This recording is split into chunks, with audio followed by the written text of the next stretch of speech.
विद्यार्थी मित्रमैत्रिणींनो, मागच्या तिसऱ्या भागामध्ये आपण इतिहास लेखन भारतीय परंपरेमधील राष्ट्रवादी इतिहास, त्यामध्ये आपण वि क राजवाडे, विनायक दामोदर सावरकर यांनी केलेलं लेखन आणि त्यामुळे ब्रिटिशांविरोधामध्ये भारतीय लढ्यासाठी जी एक मोठी प्रेरणा मिळाली त्याबद्दल आपण मागच्या भागामध्ये बघितलं. आता पुढचा जो भाग आहे तो आहे स्वातंत्र्योत्तर काळातील इतिहास.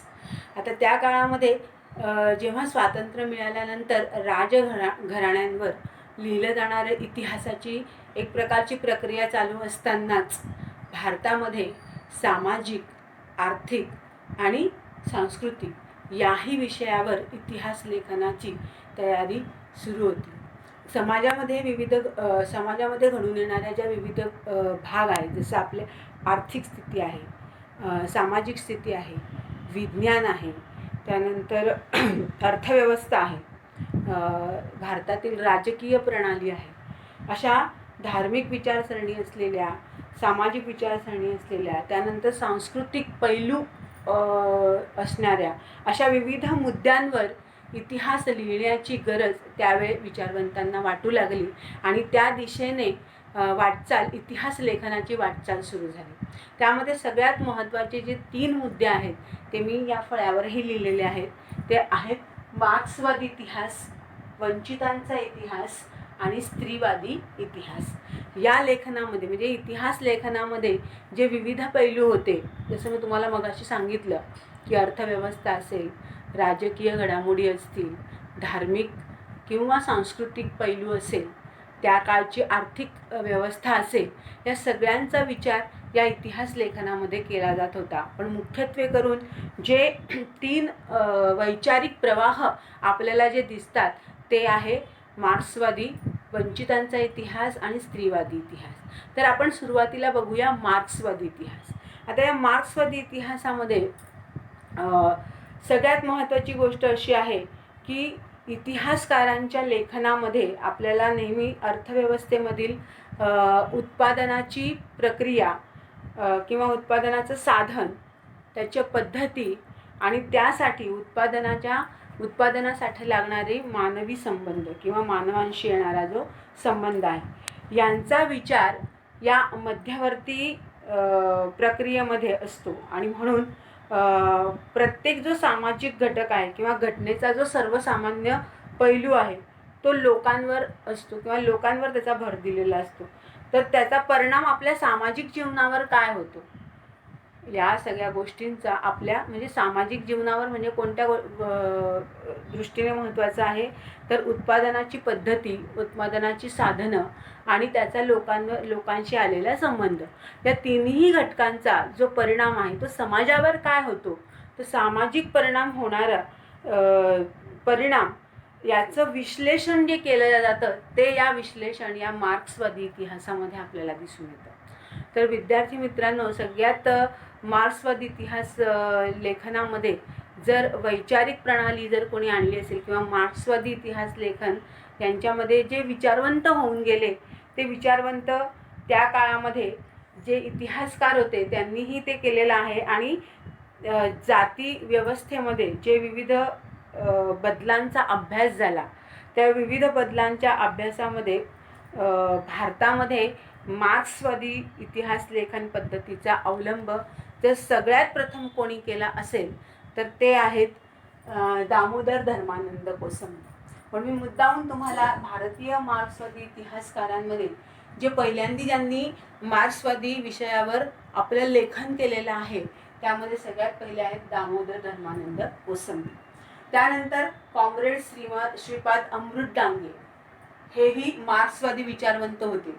कॉम्रेड शरद पाटील आणि रामशरण शर्मा, ह्या 4 विचारवंतांनी त्यांचे मार्क्सवादी विचार त्या काळामध्ये जे काही समाजामध्ये घडत होतं, समाजामध्ये जातीय व्यवस्था होती, जातीय व्यवस्थेचा होणारा समाजावर परिणाम, त्यानंतर विविध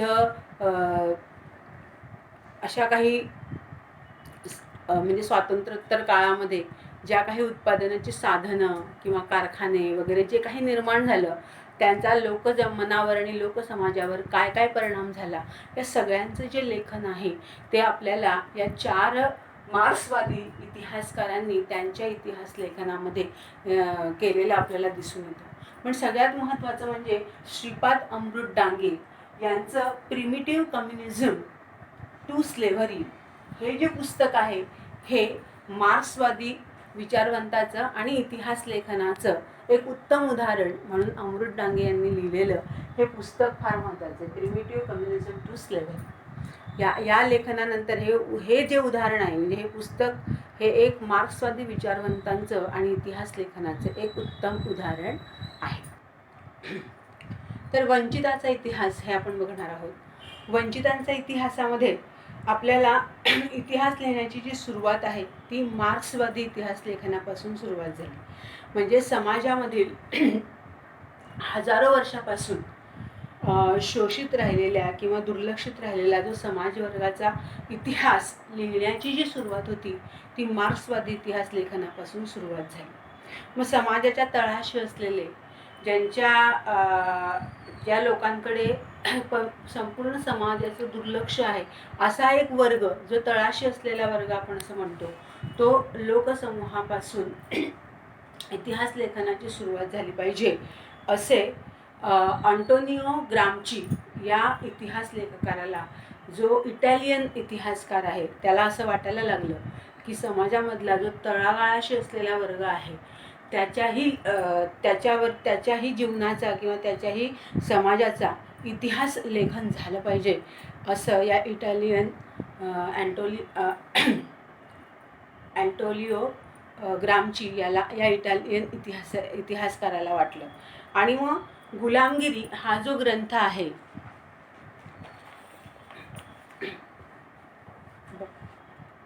गुलामगिरी या ग्रंथामध्ये महात्मा ज्योतिराव फुले यांनी शूद्रा अतिशूद्राचा आणि धर्माच्या नावाखाली होत असलेल्या स्त्रीवादी आणि शूद्रांच्या शोषणाचा इतिहास त्यांनी लिहिलेला आहे, सांगितलेला आहे. त्यामुळे महात्मा ज्योतिराव फुलेंचं हे कार्य जे आहे ते शूद्रांसाठी आणि स्त्रियांना जे गौण किंवा दुय्यम स्थान दिलं जातं त्यांच्याविषयी लिहिण्याचं या गुलामगिरी आणि या पुस्तकामधून त्यांनी स्त्रियांविषयी आणि शूद्रांच्या शोषणाचा इतिहास त्यांनी सांगितलेला आहे. तसंच डॉक्टर बाबासाहेब आंबेडकर यांनी सुद्धा अनेक प्रकारचं लेखन केलेलं आहे, परंतु त्यांच्या लेखनामध्ये वंचितांचा इतिहास लेखन आपल्याला दिसून येतो. तो अशा पद्धतीने की डॉक्टर बाबासाहेब आंबेडकरांनी आपल्या who were the Shudras and the untouchables हे 2 ग्रंथ त्यांनी लिहिलेले आहेत. या ग्रंथामध्ये त्यांनी दलितांवरील अन्याय आणि भारताच्या राजकीय आणि सांस्कृतिक जडणघडणीमध्ये त्यांचे स्थान यावर त्यांनी त्यांचा प्रकाश टाकलेला आहे. आणि अशा पद्धतीचं इतिहास लेखन महात्मा फुले आणि ज्योतिराव महात्मा फुले आणि बाबासाहेब आंबेडकर यांनी आपल्या राजकीय आणि सांस्कृतिक जडणघडणीमध्ये या शूद्रांवर आणि अर्थातच स्त्रियांवर त्यांनी सुद्धा या वंचितांचा इतिहास लिहिण्यामध्ये त्यांचं स्थान अग्रगण्य आहे. अशा पद्धतीने वंचितांच्या इतिहास लेखनामध्ये हे 2 व्यक्ती अत्यंत महत्त्वाच्या आहेत, ज्यांनी हे इतिहास लेखन केलेलं आहे. आपण वंचितांचा इतिहास बघितला. आता बघूया स्त्रीवादी इतिहास. तर सुरुवातीच्या काळामध्ये, स्वातंत्र्योत्तर काळात सुरुवातीला पुरुषांनी लिहिलेलं इतिहास लेखन यावर आपण भर दिलेला आहे, किंवा पुरुषांनी इतिहास लेखन केलेलं आपण सगळ्यांनी पाहिलेलं आहे. परंतु स्त्रियांनी इतिहास लेखन केलेलं आहे का, किंवा त्यांच्याविषयी माहिती मिळवणं अत्यावश्यक होतं. प्रथम मुद्दा असा होता की पुरुषप्रधान संस्कृतीमध्ये स्त्रियांनी लेखन केलेलं आणि स्त्रियांनी इतिहासावर लेखन केलेलं याविषयी माहिती मिळवणं अत्यंत आवश्यक आहे. तर याच्यामध्ये आपल्याला सगळ्यात महत्त्वाची ही गोष्ट याच्यामध्ये माहिती करून घ्यायची आहे की त्याच्यामध्ये स्वातंत्र्योत्तर काळामध्ये स्त्रियांसाठी नव्याने विचार करणं आवश्यक होतं. स्त्रियांनी कशा पद्धतीने भारताच्या परंपरेमध्ये आपला सहभाग दिलेला आहे, आपली त्यांनी स्वतःची प्रगती कशा पद्धतीने केलेली आहे. परंतु मधला जर काळ आपण बघितला तर स्त्रियांना अत्यंत गौण, आजही परिस्थिती फार काही विशेष वेगळी नाही आहे. स्त्रिया प्रत्येक ठिकाणी प्रत्येक क्षेत्रात त्या पुढे आहेत, परंतु पाहिजे तेवढ्या प्रमाणात त्या नाहीत. त्यामुळे स्त्रियांना पाहिजे तसा वाटा किंवा पाहिजे तसा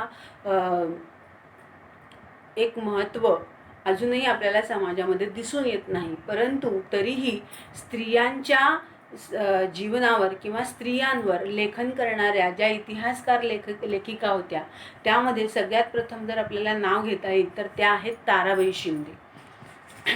आपल्या पुस्तकामध्ये ताराबाई शिंदे साधारणतः 19व्या शतकात ताराबाई शिंदे यांनी सर्वप्रथम स्त्रियांच्या बद्दल किंवा स्त्री आणि पुरुष यांच्याबद्दल त्यांनी त्यांच्या ग्रंथामध्ये लिहिलेला आहे. स्त्री पुरुष तुलना हा जो एक ग्रंथ त्यांनी लिहिलेला आहे, त्याच्यामध्ये त्यांनी सर्वप्रथम स्त्रीवादी इतिहास लेखन असणारा हा भारतातील पहिला ग्रंथ आहे, ज्याच्यामध्ये त्यांनी स्त्री आणि पुरुष यांची तुलना केलेली आहे. आणि तसंच पुरुषप्रधान व्यवस्था आणि जाती व्यवस्थेला विरोध करणारं लेखन आपल्याला त्यांच्या ग्रंथातून दिसून येतं. दुसऱ्या ज्या आहेत त्या आहेत Pandita Ramabai. The high caste Hindu woman हा ग्रंथ त्यांनी लिहिला आणि त्यांच्या या ग्रंथामध्ये मुख्यत्वे करून त्यांनी स्त्रियांच्या जीवनावर स्त्रियांचं जे जीवन आहे त्या स्त्रियांच्या जीवनावर त्यांनी प्रकाश टाकलेला आपल्याला या ग्रंथात दिसून येतो. पुढच्या ज्या स्त्रीवादी इतिहास लेखिका आहेत त्या आहेत मीरा कोसंबी. त्यांनी त्यांच्या ग्रंथात म्हणजे crossing thresholds feminist essays in social history हा ग्रंथ म्हणजे त्यांच्या ग्रंथाचं हे पुस्तकाचं नाव आहे. या पुस्तकामध्ये त्यांनी पंडिता रमाबाई या आपल्या भारतातील पहिल्या डॉक्टर महिला आणि त्यांच्या कार्याचा उल्लेख त्यांनी या ग्रंथामध्ये केलेला आपल्याला दिसून येतो. तसंच दुसऱ्या ज्या महिला होत्या डॉक्टर रखमाबाई यांच्या पण कार्यावरील ग्रंथ त्यांनी त्याच्यामध्ये लिहिलेला आहे. त्याच्यामध्ये स्त्रियांचा दृष्टिकोन, नंतर सामाजिक त्यांची वर्ग, जात इत्यादी लेखन त्यांनी या ग्रंथामध्ये आपल्याला केलेलं दिसून येतं. त्यानंतर चौथ्या ज्या आहेत इतिहासकार म्हणजे स्त्रीवादी इतिहास लेखन करणाऱ्या चौथ्या स्त्री आहेत त्या आहेत शर्मिला रेगे. ह्यांनी रायटिंग कास्ट, रायटिंग जेंडर आणि त्याच्यामध्ये त्यांनी मुख्य म्हणजे रीडिंग दलित वुमेन्स टेस्टिमोनीज हे त्यांच्या पुस्तकाचं नाव आहे. या पुस्तकामध्ये त्यांनी महाराष्ट्राच्या स्त्रियांवर जे दयनीय हालअपेष्टा त्यांच्या ज्या होत्या त्यांच्या त्या अवस्थेवरचं लेखन त्यांनी या पुस्तकामध्ये केलेलं आहे. तसंच त्यांनी दलित स्त्रियांच्या आत्मचरित्रावर देखील त्यांनी लेखन केलेलं आहे. त्याच्यामध्ये त्यांनी स्त्रियांच्या दलित स्त्रियांवर होणारे हालापेष्टा किंवा त्यांची जी दयनीय अवस्था आहे त्यांच्या आत्मचरित्रावर त्यांनी एक प्रकारचं निबंध लेखन केलेलं आहे आणि ते निबंध सगळे संकलन त्यांनी या पुस्तकामध्ये केलेलं आहे. अशा या शर्मिला रेगे यांचं हे पुस्तक आहे. अशा या स्त्रीवादी इतिहास लेखिका आपल्याला दिसून येतात. आणखीन पुढच्या टप्प्यात जर आपण गेलं तर विशिष्ट विचार प्रणालीचा म्हणजेच आपल्याला फक्त स्त्रीवादी किंवा वंचितांचा इतिहास किंवा राष्ट्रवादी इतिहास असाच फक्त विचार न करता पुढे जाऊन इतिहास लिहिणाऱ्यांमध्ये सर यदुनाथ सरकार, त्यानंतर सुरेंद्रनाथ सेन, तसंच रियासतकार गोस देसाई म्हणजे त्यांचं नावच पूर्ण होतं गोविंद सखाराम सरदेसाई, पण त्यांना सगळेजण रियासतकार असं म्हणत असत. तर हे सरदेसाई, नंतर त्र्यंबक शंकर शेजवळकर या इतिहासकारांचा उल्लेख करणं आवश्यक आहे. कारण त्यांनी फक्त अशाच पद्धतीच्या किंवा प्रणालीच्या इतिहास न लिहिता समाजामधील विविध घटकांचा त्यांनी इथं उल्लेख त्यांच्या इतिहास लेखनामध्ये आपल्याला दिसून येतो. तर आणखीन एक महत्त्वाची गोष्ट आपल्याला इथे असं आहे की आपल्या पुस्तकामध्ये असं की माहीत आहे का तुम्हाला असं म्हणून त्यांनी या गोविंद सखाराम सरदेसाई ज्यांनी मराठी रियासत या नावाचं प्रकाशित केलेला एक त्यांनी इतिहास लेखन, जे मराठी क्षेत्रामध्ये फार मोठ्या ज्याला आपण मोठा ग्रंथ म्हणूया, की मराठी रियासत या नावाने त्यांनी पुस्तक प्रकाशित केलेलं आहे. आणि ते प्रकाशित झालेलं पुस्तक जे इतिहास लेखनावर आधारित आहे ते इतकं लोकप्रिय झालेलं आहे की त्यांना त्यानंतर कोणीही सरदेसाई म्हणून त्यांना ओळखत नसत, तर रियासतकार म्हणून त्यांना सगळेजण ओळखत असत. म्हणून त्यांच्या नावासमोर रियासतकार गोविंद सखाराम सरदेसाई असं लावण्यात येतं. ही एक महत्त्वाची मराठाच्या समग्र इतिहास लिहिण्यामध्ये सरदेसाईंचा फार मोठा वाटा आहे. आणि त्यांनी ते विविध खंडामध्ये म्हणजे अनेक खंडात त्यांनी हा इतिहास प्रकाशित केलेला आपल्याला दिसून येतो. तसंच अलीकडच्या काळामध्ये यदी फडके, त्यानंतर रामचंद्र गुहा आणि इतर यांनी संशोधकांनी, हे संशोधक आहे ज्यांनी इतिहास लेखनामध्ये संशोधन करून विविध प्रकारची कामगिरी त्यांनी बजावलेली आहे. तर असा हा दुसरा धडा जो भारतीय परंपरेवर आधारित आपण इतिहास लेखन बघितलेलं आहे. तर या इतिहास लेखनाचे आपण 4 भाग बघितले आहेत विद्यार्थी मित्रमैत्रिणींनो. या प्रत्येक भागानंतर मी तुम्हाला एक गृहपाठ दिलेला आहे. हा गृहपाठ प्रत्येकाने आपल्या वहीमध्ये व्यवस्थित सोडवायचा आहे. तुम्हाला जर त्याच्यामध्ये काही अडचणी असतील तर तुम्ही त्या तुमच्या वहीमध्ये लिहून ठेवा. आपण जेव्हा प्रत्यक्ष समक्ष भेटू तेव्हा त्याच्यावर नक्की चर्चा करू. तुमचे काय जे प्रश्न असतील त्यावर आपण त्याचं निराकरण करूया. इथे आपण आपला दुसरा धडा संपवित आहोत. नमस्कार.